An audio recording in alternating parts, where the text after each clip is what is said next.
25 दिसंबर को आप ये देखते हैं सारी दुनिया में क्रिसमस सेलिब्रेशंस जोरों शोर से जारी होती हैं।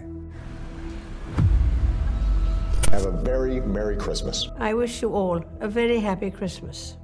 Happy Christmas. ज़्यादातर क्रिश्चियंस का मानना है कि 25 दिसंबर ही वो दिन है जिस दिन क्रिश्चियनिटी मज़हब के फाउंडर जीसस क्राइस्ट, जिन्हें मुसलमान अपने नबी हज़रत ईसा अलैहिस्सलाम के नाम से पुकारते हैं, उनका यौम पैदाइश भी है। न सिर्फ ये बल्कि क्रिसमस को रिलीजियस इवेंट के साथ साथ एक कल्चरल इवेंट के तौर पर भी पूरी दुनिया में मनाया जाता है, जिसकी शुरुआत मगरबी दुनिया यानी वेस्टर्न वर्ल्ड में सदियों पहले हुई। लेकिन क्या वाकई जीसस क्राइस्ट की पैदाइश 25 दिसंबर को हुई? और अगर नहीं तो फिर ये क्रिसमस आखिर है क्या? और हिस्टोरिकल एविडेंसेस इसके बारे में क्या कहते हैं? एंड मोर इम्पोर्टेंटली बाइबल इसके बारे में क्या कहती है? ऐसे बहुत से सवाल हैं जिनके जवाब मुझे जानने हैं, इसलिए I am going down this rabbit hole and I want you to bear with me. तो फिर आए पता करते हैं। On the 25th of December, Great Britain and the United States and many other countries celebrate Christmas. We've all heard the biblical origins of Christmas, but societies have been celebrating light and birth in the darkest days of winter, centuries before Jesus walked the earth. Video शुरू करने से पहले quick disclaimer, इस video का हरगिज़ मकसद Christian community की दिल आज़ारी करना नहीं है, बल्कि एक तहकीकी ज़हनियत और डिस्कोर्स को फ़रोग़ देना है। तो अगर मेरी किसी बात से आपकी दिल आज़ारी हो तो उसके लिए मैं पहले से मौज़रत ख्वाह हूँ और ये उम्मीद करता हूँ कि मेरी किसी भी बात को आउट ऑफ कॉन्टेक्स्ट नहीं लिया जाएगा। शुक्रिया। Now back to the topic. तो सबसे पहले तो हम ये देखते हैं कि जीसस क्राइस्ट की पैदाइश के हवाले से बाइबल क्या कहती है। तो उनकी पैदाइश 1st सेंचुरी में बेथलेहम के मकाम पर हुई, जो आज के मॉडर्न डे पैलेस्टाइन में वाक़ है। बाइबल में उनकी पैदाइश के हवाले से कोई मखसूस दिन ज़ेरे बहस नहीं है, लेकिन एक ऐसे मौसम का जिक्र ज़रूर आता है या ऐसे वक्त का जिक्र ज़रूर आता है जिसको समझ कर उनके पैदाइश के वक्त का अंदाज़ा लगाया जा सकता है। तो बाइबल की वर्स लूक 2:8 उस वक्त को बयान करती है जब जीसस क्राइस्ट की विलादत हुई। And there were in the same country shepherds abiding in the fields keeping watch over their flock by night. इसकी ट्रांसलेशन कुछ यूँ है कि जिस वक्त जीसस क्राइस्ट पैदा हुए वो रात का वक्त था जब चरवाहे बाहर अपने मवेशी चरा रहे थे, और जाहिर है कि 25 दिसंबर की सर्द रात में ये मुमकिन ना था, खास करके वो भी पैलेस्टाइन जैसे इलाके में जो मुकम्मल सहरा है, और सहरा की रूह जमा देने वाली सर्द रातों में इंसान तो क्या मवेशी भी बाहर नहीं निकलते। अब मैंने थोड़ा और इन्वेस्टिगेट किया और ये देखा कि कुरान आखिर उनकी पैदाइश के हवाले से क्या कहता है, क्योंकि मुसलमानों के लिए जीसस क्राइस्ट उनके नबी ईसा अलैहिस्सलाम हैं और कुरान ने बहुत तफसील से उनकी पैदाइश के किस्से को बयान किया है। तो कुरान में उनकी पैदाइश का जिक्र चैप्टर 19 सूरह मरियम में आता है, जो कि उनकी वालदा के नाम पर है, और इसी सूरह की वर्स 24 to 26 ये बयान करती है कि कैसे जनाब मरियम को एक आवाज़ आई जिसने उन्हें कहा कि वो खजूर के दरख्त का तना हिलाएं, जिससे पकी हुई खजूरें नीचे गिरेंगी और वो उन्हें खाएं और पानी पिएं उस नहर से जो उनके पैरों तले बह रही है। तो यहाँ पर Quran is confirming Bible, because पकी हुई खजूरों का पैदा होना सिर्फ और सिर्फ पीक हॉट समर सीजन में ही पॉसिबल है, उसके अलावा नहीं।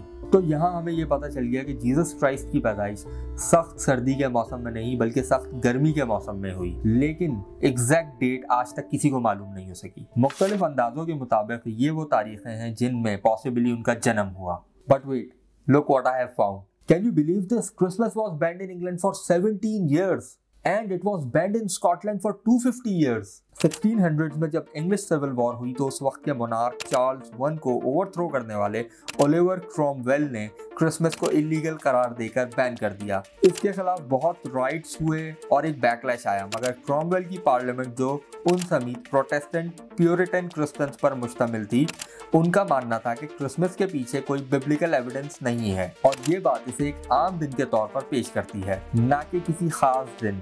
और जब क्रिसमस एक आम दिन है तो इस पर सेलिब्रेशंस करना बिला जवाज है। तो ये उनका आर्ग्यूमेंट था।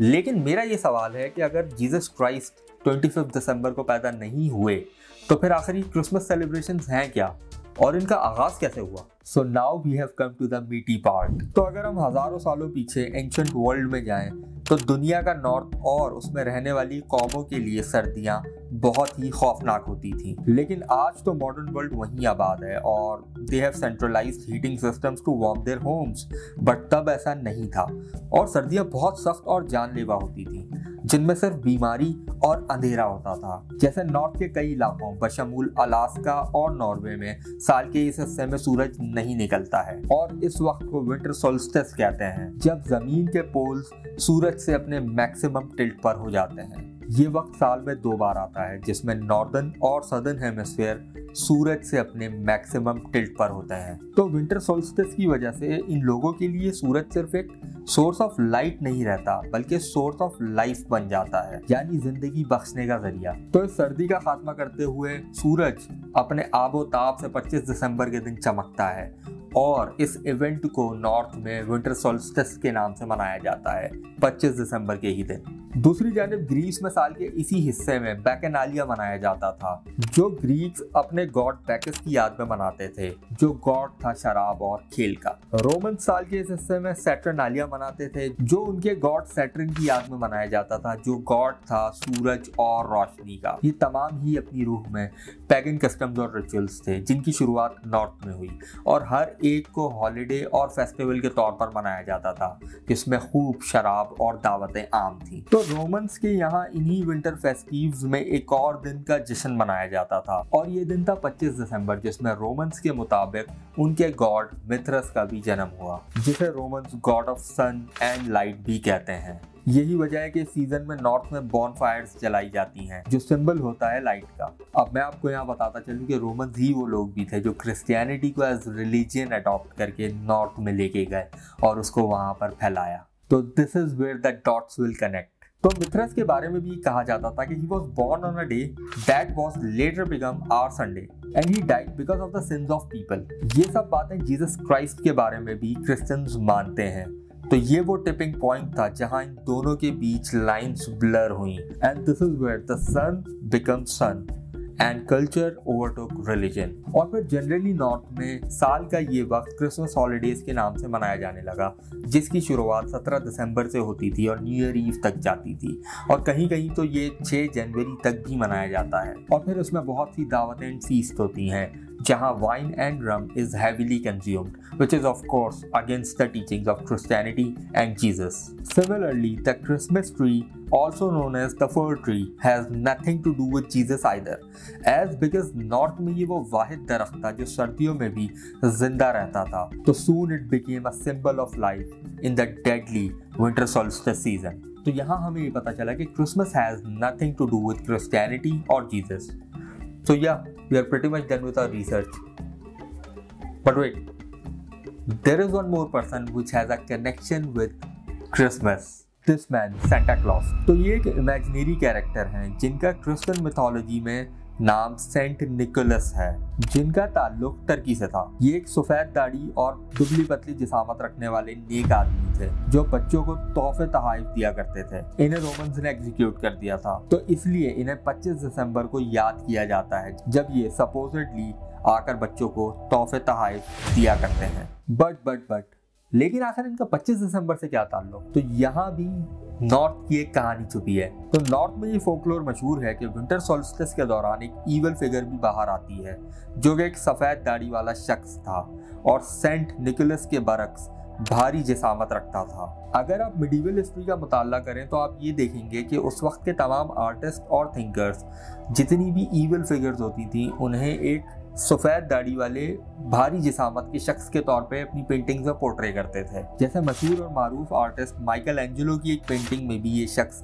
मौजूद है जिसमें वो एक स्लेज पर बैठा है और उसे कुछ ड्रैगन्स या फिर फ्लाइंग स्नेक्स खींच रहे हैं। नॉर्थ में इस शख्स को निक या निकर के नाम से पुकारते थे और जर्मनी और नॉर्दर्न यूरोपियन कंट्रीज में ये मशहूर था कि ये शख्स एक रेड फरी सूट में आता है और वालिदैन बच्चों को ये कहते थे कि अगर बाहर जाओगे तो निक तुम्हें अपने बैग में डाल कर ले जाएगा। जर्मन का ये भी मानना था कि आइज़ाया बाइबल के चैप्टर 14 वर्स 13 में ये बताया गया है कि devil is the Prince of darkness और उसकी सीट ऑफ पावर नॉर्थ में है। तो जब भी जर्मन्स निक को डिपिक्ट करते थे तो उसे डेविल कहते थे जिसकी seat of power obviously north में थी। खैर, तो हमने अपनी रिसर्च से ये कंक्लूड किया कि December 25 is not the birthday of Jesus Christ और स्पेसिफिकली अगर मेरी बात करें तो because of all of the reasons that we have discussed मुझे तो ये लगता है, मगर I want to know what do you think about this, so let me know in the comments and why do you think so.